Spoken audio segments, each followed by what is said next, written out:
afternoon. At the Federal Reserve, we are strongly committed to achieving the monetary policy goals that Congress has given us: maximum employment and price stability. And you all are failing at both of these charges here in the year 2020. Since the U.S. Congress essentially had a coup with the passing of the Federal Reserve Act on December 23, 1913, the sovereign constitutional stores of value of our nation, gold and silver, have gained tremendous value over the last 107 or so years versus inferior currencies designed to lose value over the long haul. Since the Federal Reserve has been around, the US dollar, or what we claim is called the US dollar, has literally lost 99% of its value to gold. How much longer for that final 1% of devaluation to come? We bet it won't take 107 more years. Let's begin this week by briefly putting on our legalese caps for a second and look at the private Federal Reserve Central Bank's U.S. congressional mandate. It reads, "The Board of Governors of the Federal Reserve System and the Federal Open Market Committee shall maintain long-run growth of the monetary and credit aggregates, commensurate with the economy's long-run potential to increase production, so as to promote effectively the goals of maximum employment, stable prices, and moderate long-term interest rates." The current labor force participation rate data remains at around 61%. 39% are not working, of working population age. That's near early 1970 levels, back when we made the final default on the post-World War II Bretton Woods Agreement. We were running out of gold to ship to foreigners who did not want to get paid in our further debasing script at the time, so we went full fiat currency era.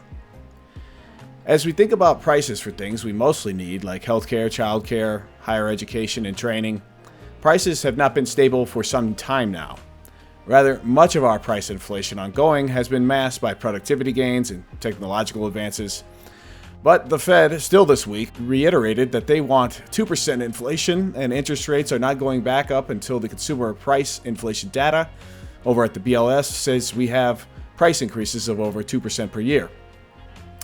So interest rates aren't going up for many years to come, likely.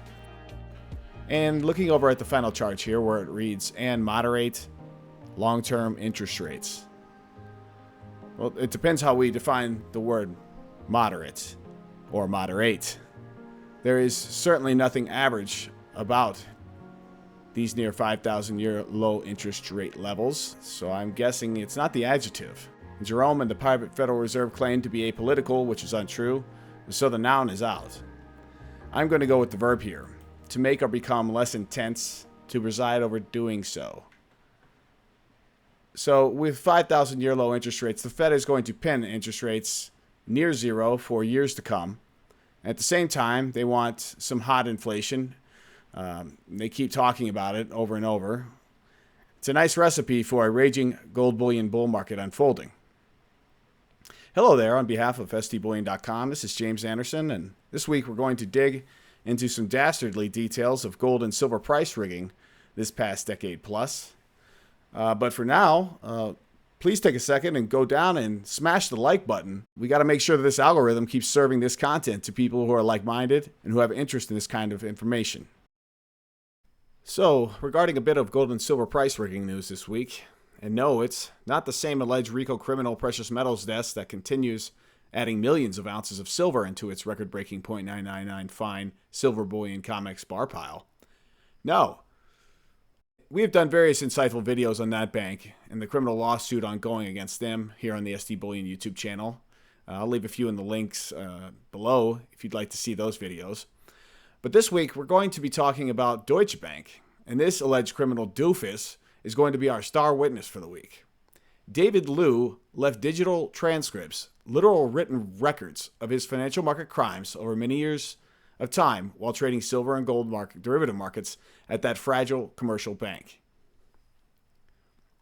Headline reads, "Deutsche Bank spoofer tells jury his bosses showed him how," by Janin Hanna, writing for Bloomberg. Published September 17, 2020. Star prosecution witness says he helped to manipulate prices. Chicago trial of traders is latest U.S. spoofing prosecution.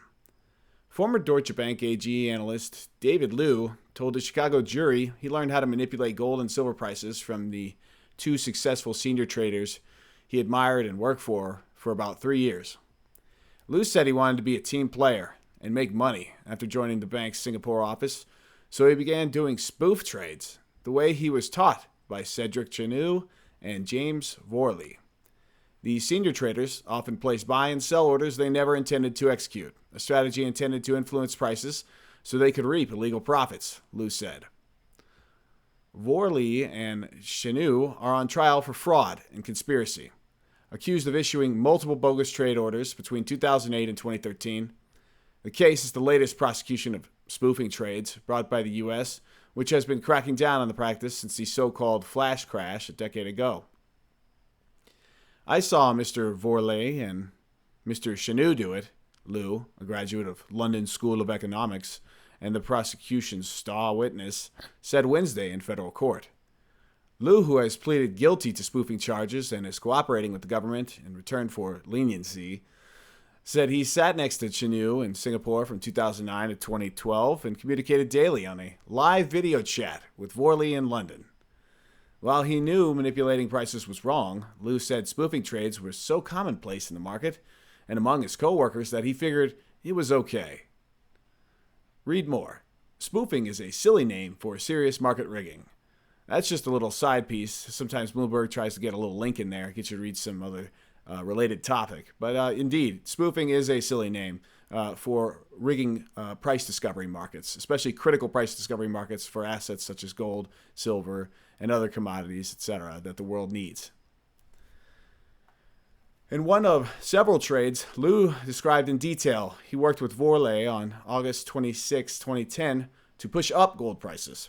Liu said he put in an order to sell 15 futures contracts valued at around $1.8 million based on prices at the time, while Vorley placed an order to buy 80 contracts, which would have been worth about $9.9 million. When prices rose, Vorley canceled his buy order and Liu executed his sell order, Liu said. Vorley and Chenu would often help Liu with his spam trades, he said. If they saw he had an open sell order, they would put in a buy order to help him get a better price. Exhibits presented at the trial show. Such coordinated spoofing could also be done by a lone trader placing orders on each side of the market. Liu became so familiar with spamming that he could tell when his colleagues were doing it. One day he noticed Chenu was making such a trade, and Chenu sent him a message saying, "Be careful, don't let the buy orders get into the market," according to a chat log and Liu's testimony. Vorley and Chenu contend their actions were illegal, and that canceling orders is an accepted bluffing strategy in the computer world of high-frequency trading where computers use algorithms to execute massive trades in milliseconds. None of the traders' actions were flagged by Deutsche Bank's compliance department, the defense lawyer said on Tuesday. And since anti-spoofing laws were passed under the Dodd-Frank financial reforms in 2010, federal prosecutors have stepped up criminal cases, and the U.S. Commodity Futures Trading Commission initiated more civil complaints. Questioning intent. During cross-examination, defense lawyers sought to discredit the claim that Chenu and Vorley intentionally canceled trades. Liu acknowledged that there might be all sorts of situations that would result in a cancellation, including if the trader goes to lunch or the bathroom. There's no button that says what intent is, defense lawyer Matthew Mazur said while questioning Liu. On Thursday, Liu acknowledged during testimony that he'd illegally coordinated trades with a friend, Michael Chan, who was a gold trader in the Singapore office of another bank. Some of the trades were at the expense of his colleagues at Deutsche Bank, Liu said. It was those trades with Chan that initially drew the attention of federal prosecutors, Liu said.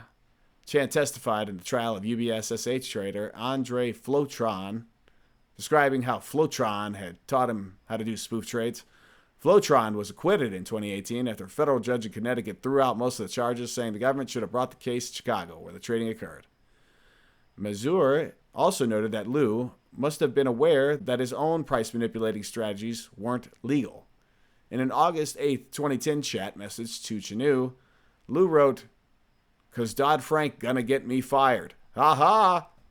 according to a transcript of the conversation shown to jurors. The case is U.S. v. Vorley, 18 CR 35, Northern District of Illinois, Chicago. Deutsche Bank supplied 350,000 pages of documents and 75 audio tapes.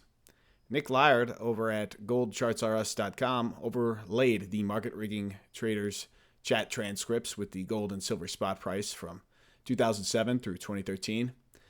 And not surprising, the silver version of this price rigging documentation was even more intense. Each little magnifying glass icon you can barely make out here is another transcript amongst the law-breaking traders. Here's one from 2010.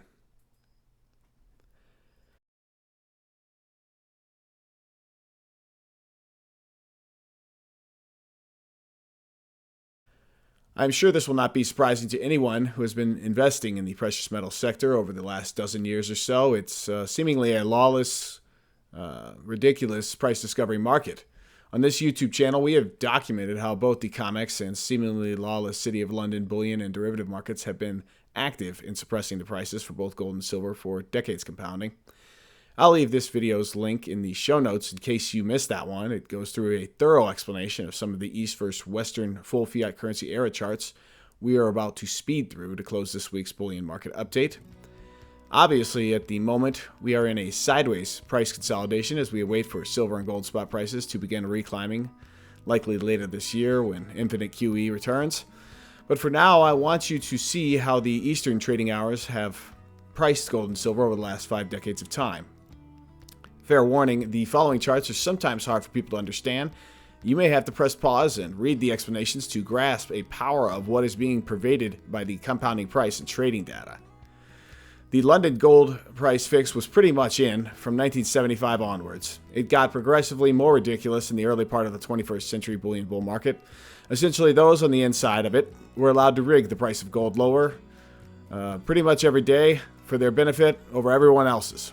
Kind of like Deutsche Bank's David Liu. His take that price rigging was so commonplace, it was easy to rationalize and set on repeat for years unfolding.